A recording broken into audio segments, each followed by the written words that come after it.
അതുപോലെ അഗ്നിഹോത്രികം ക്ഷേത്രം ഗർഭിണി വൃദ്ധബാലകവും രിക്തവാനിസ് നോവയാൽ.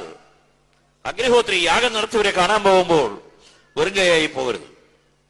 ഗർഭിണി, പ്രസവത്തോട് അടുക്കാറായ ഒരു ഗർഭിണിയെ കാണാൻ പോകുമ്പോൾ എന്തെങ്കിലും മധുരപദാർത്ഥം കൊണ്ടേക്കൊള്ളണം.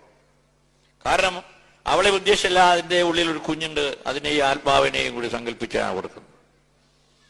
വൃദ്ധന്മാരെ കാണാൻ പോകുമ്പോഴും എന്തെങ്കിലും കൊണ്ടുപോകണം. ബാലകവും അധികം കുട്ടികളുള്ള വീട്ടിൽ ചെല്ലുമ്പോൾ കുറെ മിഠായി എങ്ങനെ കൊണ്ടുപോകണം. അവരെ ശുദ്ധഹൃദയന്മാരാണ്. അവർക്ക് സന്തോഷം ഉണ്ടായാൽ അതിന് ചില ശക്തികൾ വേറെ.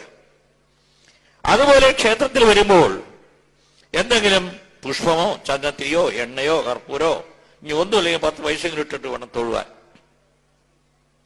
അങ്ങനെ വരുമ്പോൾ ക്ഷേത്രത്തിൽ എങ്ങനെ വരണം? തൈലാഭ്യംഗം കൃതാഭ്യംഗം ശിരസാ വേഷ്ടനം തഥാ കഞ്ചുകാവരണം ജാപി വർജയിൽ ദേവമന്ദിരേ. എണ്ണ തേച്ചുകൊണ്ട് അമ്പലത്തിൽ കയറാൻ പാടില്ല.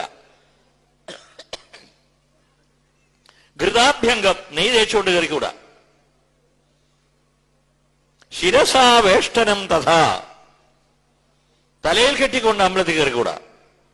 കഞ്ചുകാവരണം ജാപി ഷർട്ടിട്ടുകൊണ്ട് അകത്ത് കയറിക്കൂടാ.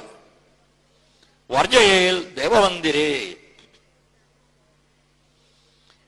അപ്പോൾ ചോദ്യം വരും, സ്ത്രീജനങ്ങളോ എന്ന്. അതിന് പുറകെ പ്രമാണം വേറെ വരുന്നുണ്ട്. കഞ്ചുകാവരണം സ്ത്രീണ അവശ്യം ക്ഷേത്രദർശനേ. സ്ത്രീകൾ ചട്ടയിടാതെയും കയറരുത്.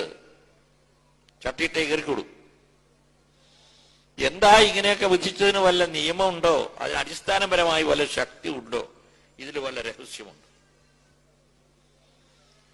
ഈ നിയമാവലി എഴുതി വെച്ച ക്ഷേത്രപ്രവേശന വിളംബരത്തിലാണ്. അന്ന് ക്ഷേത്രപ്രവേശന വിളംബരത്തിൽ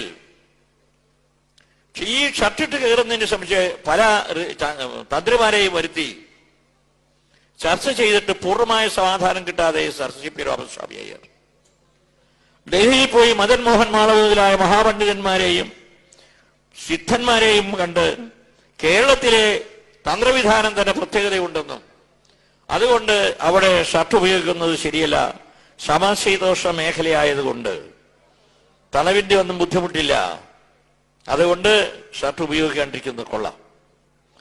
എന്തുകൊണ്ട്? ഗൗഡേ വിദ്യ ശിവച്ചോലെ മന്ത്രസിദ്ധിസ്തു കേരളേ കർണാടകേ അങ്കനാഭാഗ്യം കശ്മീരേജ ചതുഷ്ടയം. ഗൗഡദേശത്തായിരുന്നു വിദ്യയ്ക്ക് പ്രാബല്യം, ചോളരാജ്യത്തായിരുന്നു ശൈവന്മാരധികം.